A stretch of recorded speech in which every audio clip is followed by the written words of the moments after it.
সালামু আলাইকুম। ওয়ালাইকুম সালাম। কেন বা কি করছেন এটি? এবার কৃষি কাজের ফাঁকা পাকিয়ে মাঝে মাঝে আমরা কাঁচা মালের ব্যবসা করি, পাকাই কিনে হ্যাঁ হ্যাঁ, এই খুচরা বিক্রি। তাই? নানান করবে করবো, না করলে তো জীবনযাপন হচ্ছে না। ও অসুবিধা আচ্ছা আচ্ছা, হচ্ছে। মানে কৃষি কাজের পাশাপাশি এই ধরনের কাজও করেন। হ্যাঁ, কি কি আছে? এটা আমার তো আছে পেঁয়াজ, মূলা, কাঁচা কলা, পালং শাক, শিম, আন্দনের গুনা, কলমি শাক ইত্যাদি। তো আজকে এই সারাদিনে কয় টাকা লাভ হতে পারে? আল্লাহ দিলে ভালোই হবে। 400-500? হ্যাঁ, 500-700 এরকম। ঠিক আছে, টমেটো কত করে? ধন্যবাদ।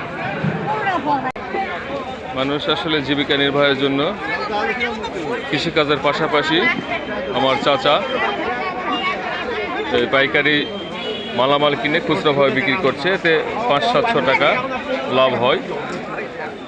এটি আসলে একটা ভালো উদ্যোগ। ধন্যবাদ সবাইকে।